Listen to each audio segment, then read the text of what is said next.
Hello, everybody. Welcome back to the Discovery Channel. This is Tom O'Connor from hot and muggy and humid New Orleans, Louisiana, with my usual partner in mischief, Rocky Messing, back in Tel Aviv. Rocky? Back in Tel Aviv, where Uh, it is not hot and humid, just hot. okay. So, Well, I would settle for just hot these days. Um, yeah. But now, uh, now I feel like I'm in the minority because it's like normally at least we get like everyone's in a distinct location. Now I'm outnumbered. It's that's two right. That's right. Louisianians, Yeah. Louisiana. Okay, People from Louisiana. Yeah. two people from Louisiana. Yeah. Yeah. So So and that's a great intro into we're really happy to have with us today Judge Scott Schlegel, um, who sits in what is, just to be precise, the 24th Judicial District Court for the Parish of Jefferson, Division D of the state of Louisiana. Get that? Did I get that right, Judge? You got it, Tom. All right. I will not be repeating that. That's right. So. Right. But what that means is Judge Schlegel is a trial court judge, which means he gets it all. Every kind of case, every type of case, plaintiffs, defendants, motions, arguments, you name it. He's got to do it. Elected first in 2013, I believe. 2013. The Yep, 10 bench, years. yes. 10 years, yeah. Uh, and I should say, parenthetically, is also a candidate now for the Fifth Circuit Court of Appeals in Louisiana. And that election will be held on October 14th, I believe. So looking forward to that for reasons that we'll talk about as we get going here. Judge Schlegel is really known in local circles as the technology judge. I don't think I'd be misstating to say that. And I say that in the sense that it's not that, Judge, that you've told people to use technology. It's that you've really embraced technology and are active about it. When AI first started getting discussed, you were immediately trying to figure out ways. Can this be used? First, can it be used in my setting? And if so, here's some ways that we might give it a shot. So, And should it be used? well, Right. exactly. So it's not just okay, folks, we got to do e-filing. So here's the rules. There's a real understanding of the questions to ask, including should we even do this? Right, an analysis actually Yeah, taking place. and Wow, that's just amazing that a judge would actually analyze something. that's why I'm looking forward to this conversation. Yeah. And I should say nationally, I think some people have probably heard of you nationally. Judge Schlegel back in 21, 22 kind of hit for the cycle in legal awards, was an ABA legal rebel, made the Fastcase 50, Yeah. but really the big one to my feelings was I believe it was 2021. You won the or awarded the National Center for States Courts Award for Judicial Excellence. I've worked with the NCSC and the people there for years. Very, very prestigious award in the state trial court level, and an acknowledgement of what you've done. They, as we said growing up in Boston, they got some wicked smart people there at the NCSC, and they really are. That, to me, that was a great honor. So my question then, Judge, is, yeah, what happened? First of all, how'd you get into law school? How did you decide to get into the law? Number one, and then how were you able to parlay that into and technology? So what's the progression here? Sure. So thanks for having me, Tom and Rocky. I appreciate the opportunity to chat about the justice system and the utilization of technology to make it more efficient and more effective. So we'll dive into that a little bit later. But to your question, I'm an LSU grad in finance. And right out of 1 week after graduation, I got married and started a life together with my high school sweetheart, Lori. Oh, We right. actually made 24 years of marriage last week, so Oh, congratulations. it's been amazing growing up with my best friend. Yeah. And to that point, I became a financial advisor. I had all my securities license. I had my 766, 24, and 53, and became a financial advisor stockbroker. And perfect timing, it's when the market went south for 10 years straight.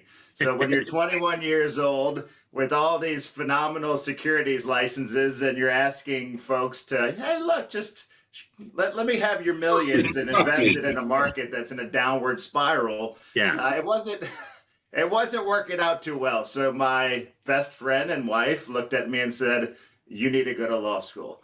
Really? So yeah. So I looked at Loyola University College of Law here in New Orleans has a night program. So while I was a financial advisor, I went to law school at night. All right.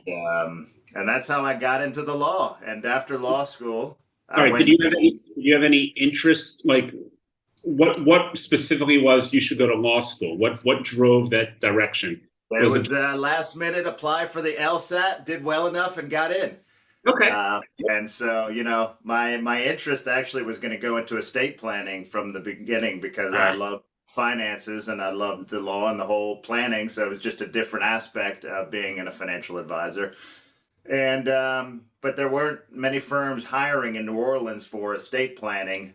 So I went into a big downtown law firm and did products liability defense. So that's why I understand discovery disputes that I'm sure you all ask me about. And don't touch that vehicle. No destructive testing here with this expert. And going and watching everything go down.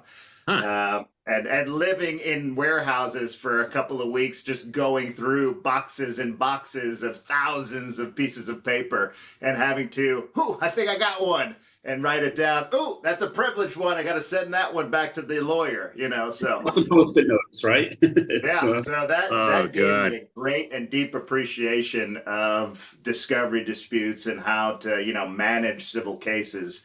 And then I became a prosecutor. And tried tons of cases, tried tons of murderers and child rapists and all the horrible, terrible things that we all see on a daily basis, which gave me, a deep appreciation of trial work and the code of evidence and how really important it is to understand, the code of evidence when dealing with trial work. And was that in JP, Jefferson Parish? Jefferson Parish, yep. Wow. And how long did you do that? 5 years. Wow. Wow, that's significant. Started out in domestic violence. And did vertical prosecution, so ran to about 8 different courts all the time. We screened all of our cases and prosecuted the cases after the screening point. And then I was assigned to a division and handled everything from possession of marijuana to murder and child rape and armed robbery. And again, all the terrible things that we see. Yeah. And then decided to run for the judgeship? Then just decided, you see so many inefficiencies in the system when you live and breathe the courtroom. I thought the only way to change the justice system is from leadership. And in the case of the justice system, the judges are the leaders. And so I thought that's what I'm going to do. So I quit my job, took out a major medical, cashed out a 401k. My wife was in school. My son was in school. And if I hadn't won, I would have had no money left in the bank account. But I think it's turned out okay. It looks like it turned out just fine. Now, how did the technology come into? Were you already comfortable with technology, using computers? Obviously, in the finance world, big databases, getting online, checking stuff. I mean, so I've just always loved technology. I'm not a coder. I have no technical knowledge. But in college, I actually worked at Campo. Tom will know what Campo is. So that's a big electronics store. I worked there. I sold all the big screens. I was the only college student with the 55-inch widescreen, big screen TV. We had I had the Polk audio. I had all the surround sound when it was just, Nice. I spent every paycheck back into all of the electronics.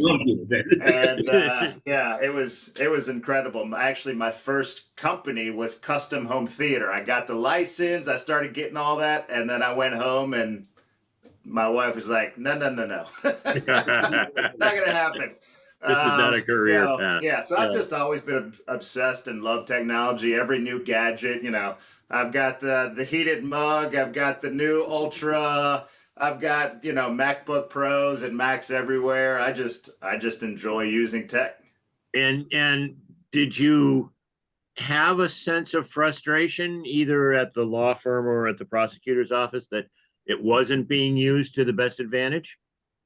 I just think the system as a whole, I mean, look, if you just break it down, I always tell everybody, how do you eat an elephant one bite at a time? How do you walk 10,000 miles one step at a time? And so, you just pick a problem. The great thing about technologists and lawyers and engineers is we're problem solvers. I mean, that's the breaking it down to its simplicity, we're problem solvers. So looking at the problem, whatever the problem is, you can start breaking it down in pieces and figure out what is and how can we use simple off-the-shelf technologies to solve that problem. So my first problem as a judge that I saw was e-signatures.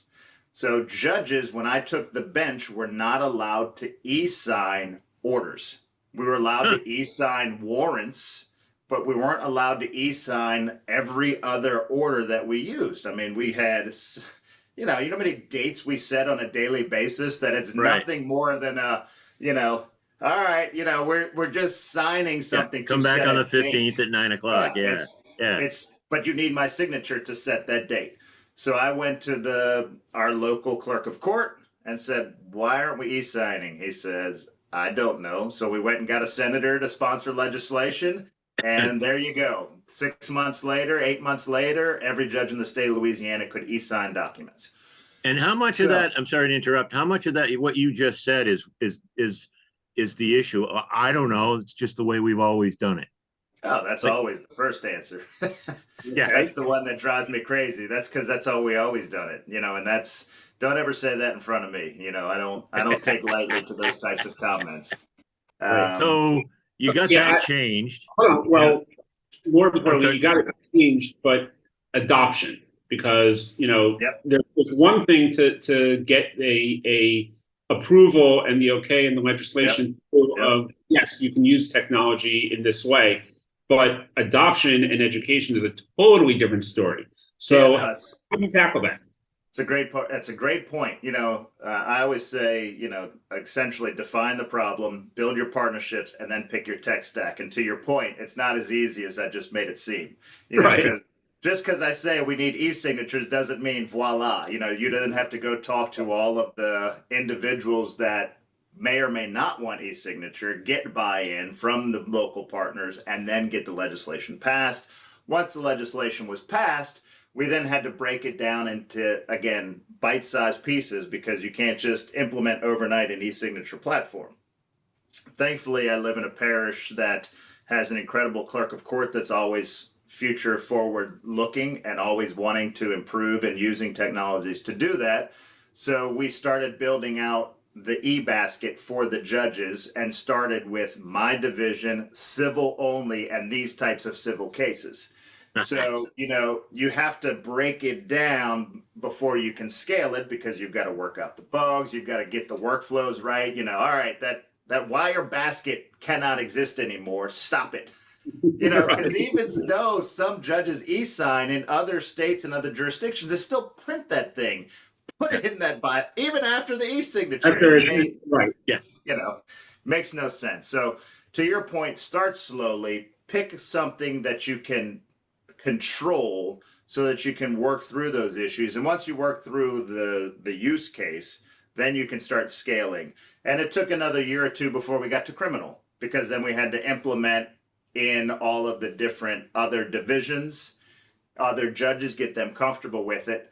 And then once the buy-in was there, it was like, why don't we have criminal yet? Come on, let's go. Give me my criminal e-basket, But it's different workflows. Civil justice system and criminal justice system are completely different workflows. And how long then? So now you're talking about Jefferson Parish, but how long before judges in Opelousas decided that this was a good idea? Yeah, they still have judges that can't do it and don't do it because of the partnerships. Again, if your partners don't buy in, if your clerk of court's not buying in, there's only so much that you can do, and it's hard for people to understand. The first, because we've always done it. You've got to get over that mindset. And I always like to say, look, my hope is that I'm running the 4-minute mile. It took hundreds of years, however long it took, 20 years, 30 years, 50 years, for the first person to break the 4-minute mile. It was said, it's not possible, you're never going to do it. But once the first man ran a 4-minute mile, they had high school students breaking the 4-minute mile within a year because they show that it's possible. And so once we've done that, we then need to get to the next step. And, resources, we're not a business. I know I always say run your business better, but there are limitations to government. And so limited resources. It's not that easy to just create an e-basket. So as the technology is getting better, though, you can go grab some of these off-the-shelf products that are now affordable, that you can validate and verify the signatures and timestamp them and get through the workflows.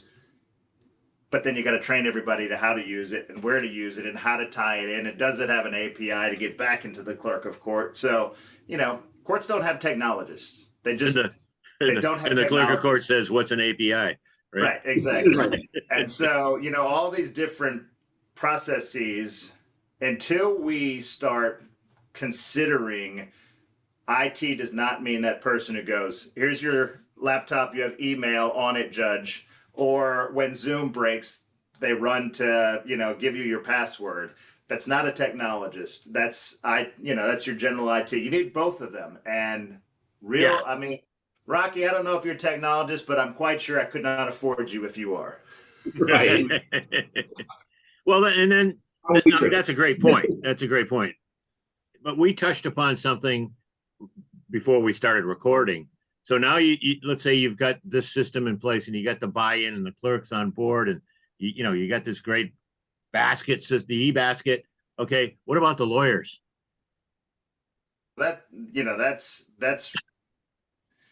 an easier part because again, that's the black robe effect. Yeah, that's the black robe effect. I mean, that's I have a process that I'm doing that the black robe effect is not working, and we could talk about that later. But for the most part, the black robe effect, and that's to my initials of why I ran for judge in the first place. You're gonna pick up the phone if I call. If I call a meeting of all the partners, everybody's come to the table and talk about it. Doesn't mean I'm going to, win every time, but I can at least get the folks that I need to get in the room there for a discussion. And you can tell me no today, but I guarantee you, Tom, I'm going to outlast you. So I have a question on just focusing again on the e-signature piece for just because it's a great example, and especially as your first example of coming in and identifying an issue and needing it solved. In business in general, and technology, you have the identify the problem, identify the solution, implement, but then you have the actual evaluation and the metrics behind what you're actually doing, right? How do you evaluate whether or not a program is successful?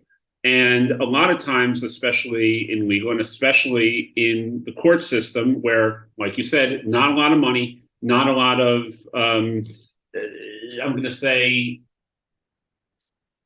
innovation, true innovators, right? There's not a lot because people, they came up through different systems. They're not actually business minded. They don't have KPIs in mind, anything like that. So you, as a proponent of the technology and one of the driving forces, how did you evaluate whether or not this process of implementing e-signatures was successful, and how do you continue to evaluate it as you go on?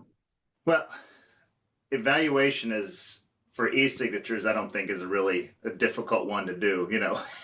We're e-signing them, your business is getting moving. I don't need to do any ratios or figure out anything out. I think my example of that I'll give you on calendaring and reducing failures to appear and using text and email reminders for criminal defendants and civil lawyers and litigants, you can evaluate FTAs much better than how do you evaluate e-signature. It works, I don't, Well, the technology works, but adoption again is the problem. Is how are you actually looking to see, which parishes are actually using it, which aren't, and what can you do then as the follow-up of the education? And does that even come under your responsibility at all? Or is it you're identifying the issue, suggesting the solution, and then someone else is actually going in?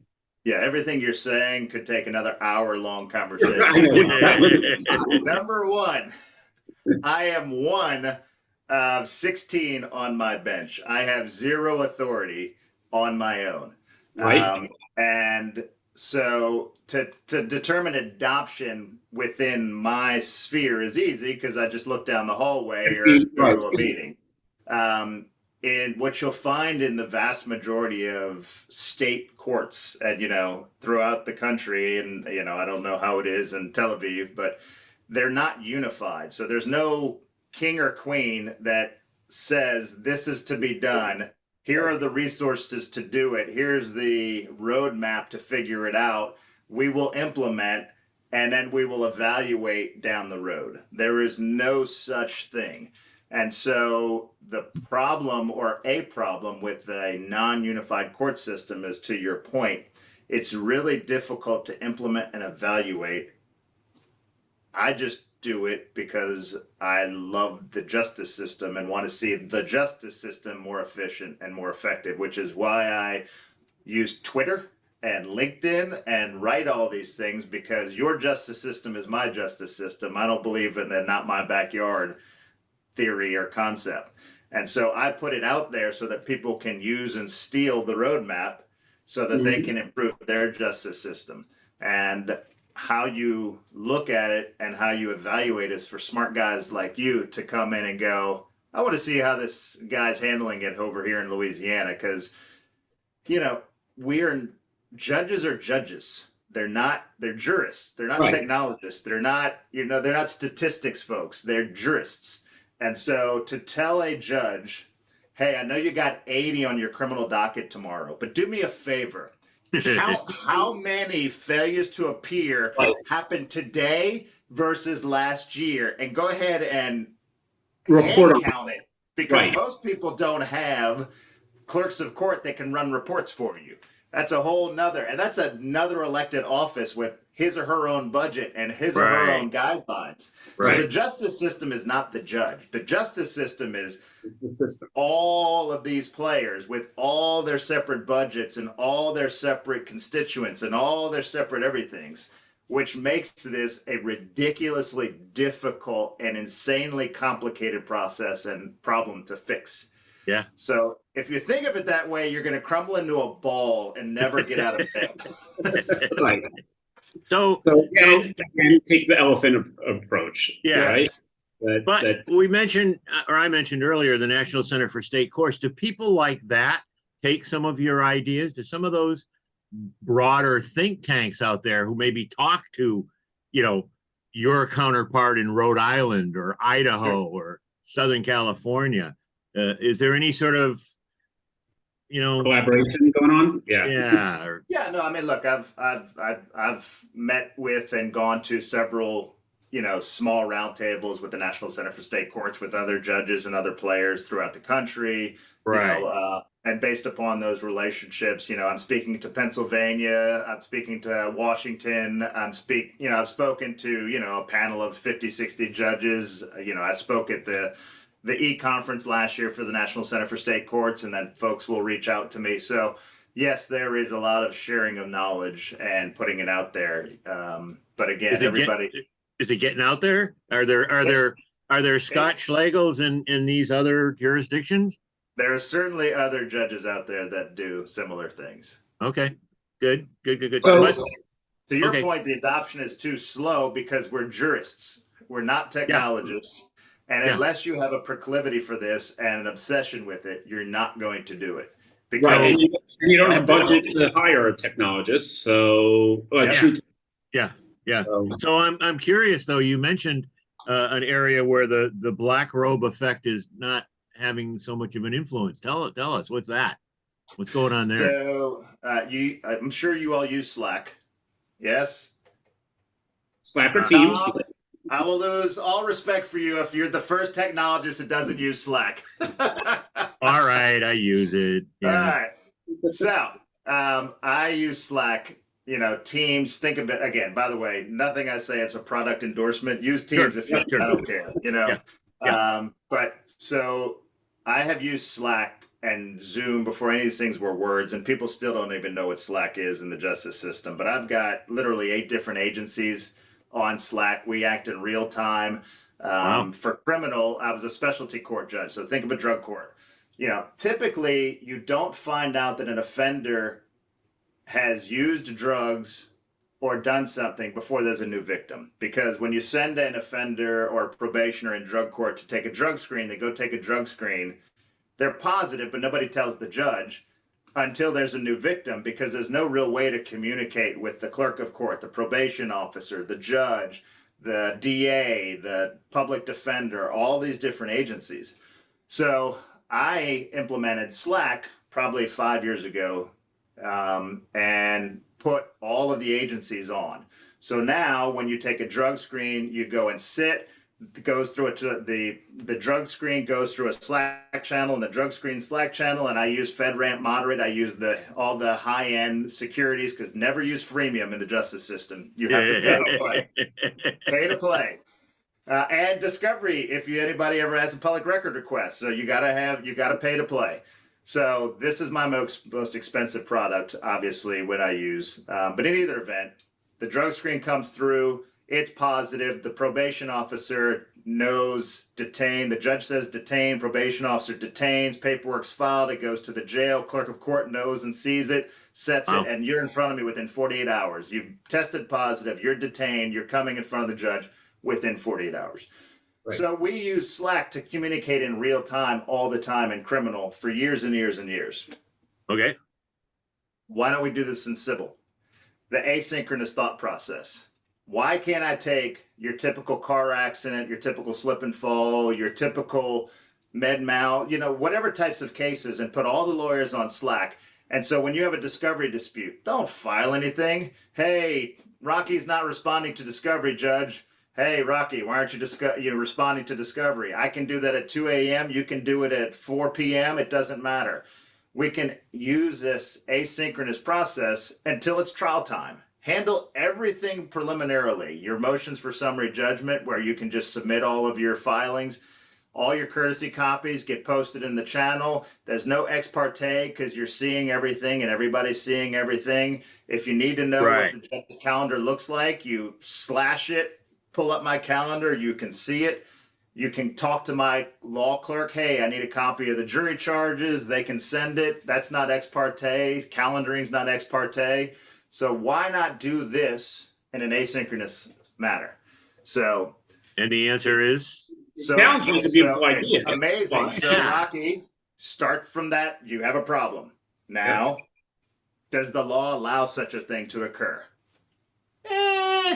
So then I went and got buy-in from my bench. I have to start with my bench, because you're not just going to pass a law without buy-in from your local justice partners. So you have to get through that. Then you got to find a legislator to be willing to sponsor legislation. Then you got to go to the Capitol and argue why it's a good idea. Then you got to get the legislation through. And then once it's through, which I got all that done, what do you use? Slack or Teams or what other product, So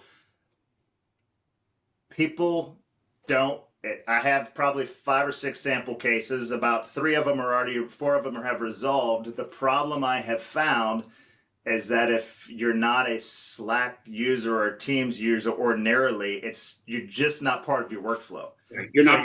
You're missing all of the notifications. It's just not part of what you're doing. And if you're a busy lawyer, unless all your cases are set up that way, or unless your firm is set up that way, it's not part of your workflow. And so what I have found is that there is a low response from lawyers, and I'm finding that you have to, hey, get them on the phone. Guys, gals, this is an online judge pilot program.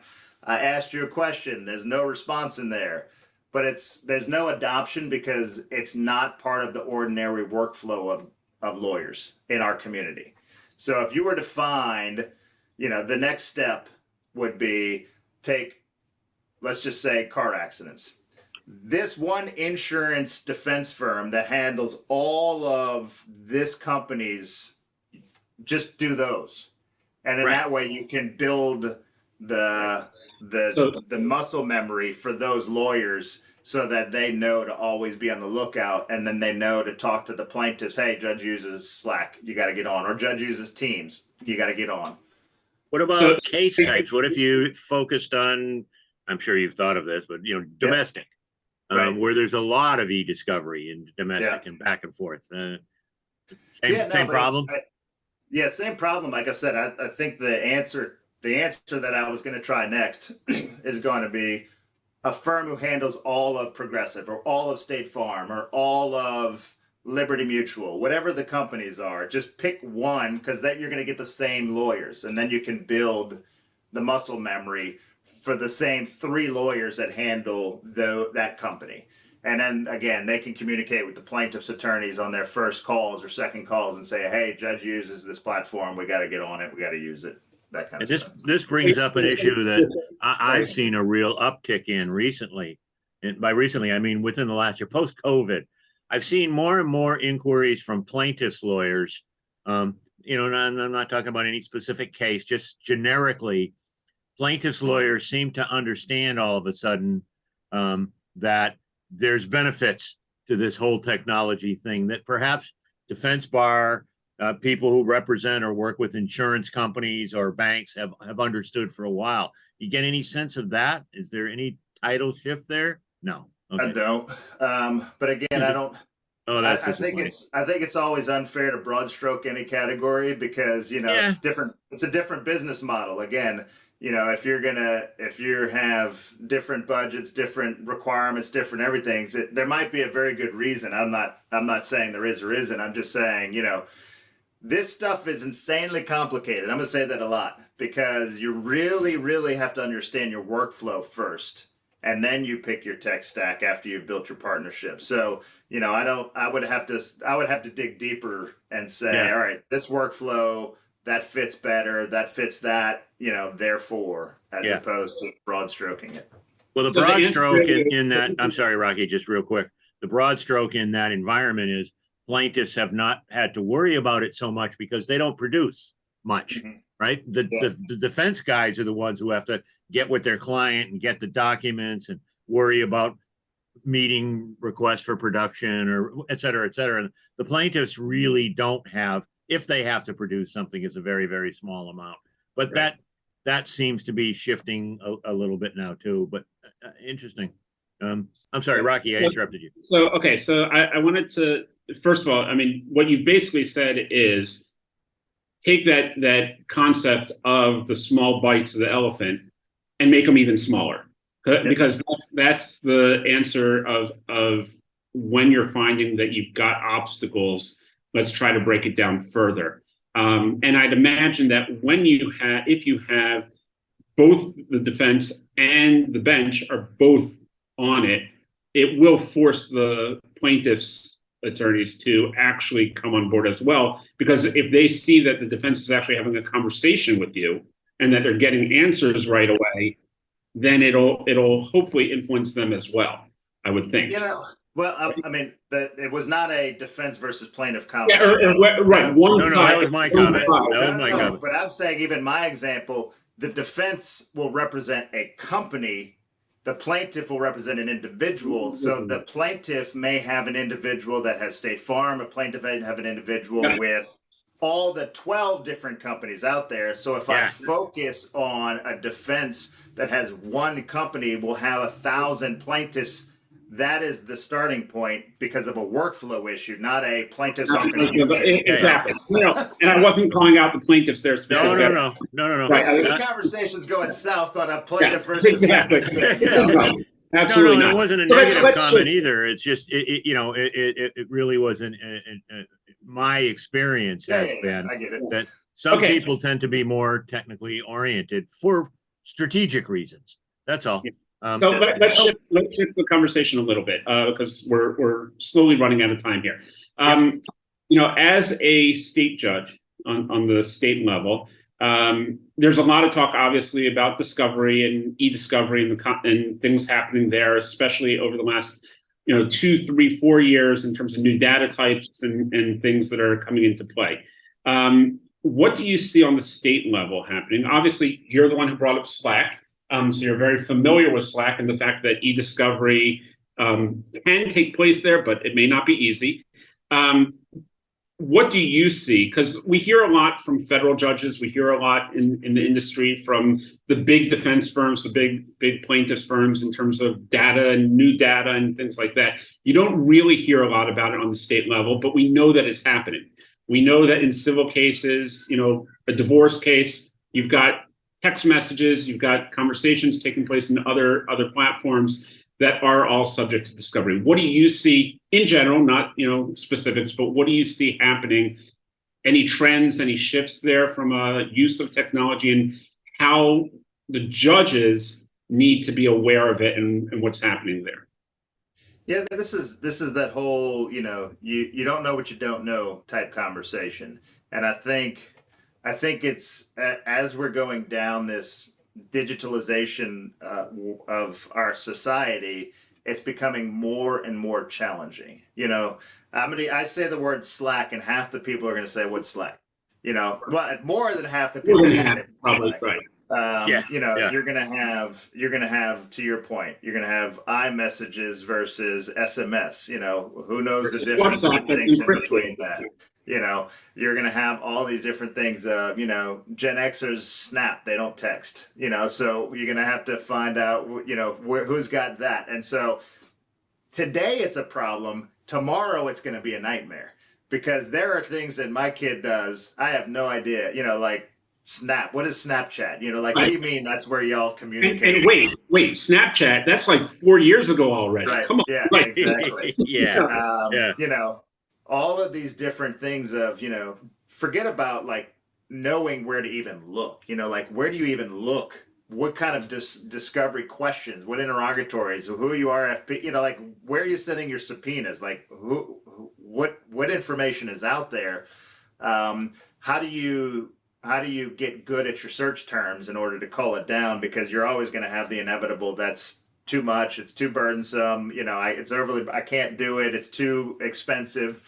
And, again, 5 years ago it might have been, but today, you can probably hire a company, I know you can, for much less money than it cost before. So, from a judge's perspective, I think we're going to have to weigh these things in a manner in which we have never had to consider. When somebody said, "Judge, it's 10,000 pages," you might be like, "All right, well, it's going to take 3 associates. It's going to take you 2 weeks." Today it's, what are you looking for? Go talk about your search terms. Figure out your search terms. Start there. I'm not telling you no for now. I'm telling you, you're going to start with 10 search terms. You're going to see what you can find for this. It's not going to take you 2 weeks. It's going to take you 2 minutes to search these 10 search terms if you put it in the right program. So it just depends, and it depends on the company's setup. Some companies still have the file cabinets that they still do. But again, as we're moving towards this digitalization, you're going to have less and less of that, because most people are going in the cloud, and their documents are being sorted the proper way. And so I think it's going to get a lot easier from a weighing perspective. It's just, to your point, how do you understand these concepts and thought processes? So when you're fed the argument, you can go, okay, no, move on. Right. Counsel. So you obviously, you're obviously, the reason why you're on here. You're up to date and or try to stay up to date. I would imagine that not every judge does, and I'm not asking you to call out anyone, but I'm asking more from a general education standpoint. So you've got that interest, you've got that desire to help figure out, okay, what is the right approach, not what's the easy approach when it comes to these types of issues. What do you see or do you see anything happening overall within the bench, to educate and get judges thinking in this way? And if not, what do we do about it? I don't think it's a bench problem. I think it's a people problem. If you go to any law firm, you're going to see the lawyers that say, heck no, don't care, never going to learn, I have no interest whatsoever. and you're going to have the, you know, the young bucks like Tom who love it, and Oh, thank they, you very you much know, for they saying just, you're very welcome. The They, young. you know, they're Thank just you for the gonna young. do it. You know, Tom, when you said I was going to So like I don't- Schlegel, I Yeah. knew I liked it. Right. So I don't think it's a judge problem. I think it's just a people problem. Again, you know, I'm the most famous judge. This is what I like to joke with a lawyer. I'm the most famous judge in the state of Louisiana because I know how to use a computer. That's the running joke. You know, I know how to turn it on. That's the running joke. I know what Slack is. Yeah, you know, but look, Yeah. there are lawyers that have no idea Yeah, how to good do point. any of this, and they complicate my life as a judge because they don't understand what I'm saying. When I'm saying, look, come on, get out of here with that. You can be, you know, let's reduce our search terms. Let's go hire these firms that you need to hire if you don't have it internally. You know, like, and that goes over their heads. So it's a lawyer issue because it's a lawyer's judge, whether that lawyer is a job, whether that lawyer is a judge or that lawyer is the advocate. It is a lawyer's job to remain competent. Mhm. And technology competence is one of those things that we have to do. So when I was a trial lawyer, I was asked to help senior partners to manage the computers during a trial. They go and hire experts to do that because they don't. Does that mean they're not competent in the profession? Or does that mean I don't know what I don't know, but I'm going to hire and get the right people around me to do it? Yeah. And so, you know, I really just think of this as we're dealing with a justice system that's been around for, you know, hundreds and hundreds of years, thousands of years, however you want to say it. And it takes time. And that's okay. Because also the point of the justice, you need people like me that are always pushing the envelope. And you need the people that say, I'm not doing it as well. Because there's no way that I'm right all the time.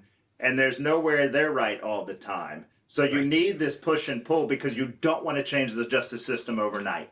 Right. That is not what we want to do. You know, this whole notion that we should rip down and tear down courthouses because we can do all of it by Zoom. I'm not an advocate for that. Right. Dude, I'm a trial lawyer. I think trials and trial work should be in the courtroom with people physically. You hand things, you need that. But don't come to me on a pretrial conference in court and waste your client's money. This is perfectly fine. Don't come to me for a motion for summary judgment where you've written everything and you're just going to reread to me what you've already written into your MSJ. Do it this way. You know, there's no witnesses. Don't need any of that. So I think it's important that we push and pull. And by the way, I'm sure I'm right about it. Of course. Well, listen, we're almost out of time here, and usually we have a little format where we ask some questions, but out of deference to your status as a judge, we're going to change that. But I have one last question, and we haven't. This is great. We haven't said the magic word yet so far, but I know you're on top of this. What do you see about AI? Oh my goodness! Why did we? Yeah, I thought you took out of time, right? in 90 seconds or less. 90 seconds. I'm going to do the AI that everybody's talking about, ChatGPT. Because when you say AI, Tom, as you know, that means 1,000 different things, but everybody just goes to ChatGPT because that's the new cool thing on the block, which is very cool. So ChatGPT 4 is like my teenage son. He is obstinate. He is correct. He knows he's right, and he's going to tell you he's right. And because he's old enough, he's darn convincing that he's right. And if I don't know what I'm talking about, I'm going to buy it, and I'm going to get myself in trouble. And so I always say that ChatGPT is going to be very useful and helpful for senior anythings. We'll pick a profession that can get them a head start because they know how to, they're essentially prompt engineers themselves. They can prompt the thing right. It'll spit out an information. They can go, yes, yes, no, no, great, wonderful, and give you a very good product in a very quick time, and it'll actually help them. For the youngers in their law, engineering, whatever, they're going to put in junk. They're going to get something that seems amazing, and they're going to use it, and it's going to hurt them because they thought they were right, because they haven't developed that experience to understand the nuance. And it's also going to hurt them because they're not going to develop that tough scarring and muscle memory to understand nuance. They're not going to be able to work through it. So they're just going to kind of get it over to the senior partner. They're going to do that. So there's never going to be that push and pull between those two. So I think it's got wonderful things, but you know, obviously with any technology, use it properly, it's going to be great. Don't use it properly, it's going to hurt you. There we go. Trust, verify.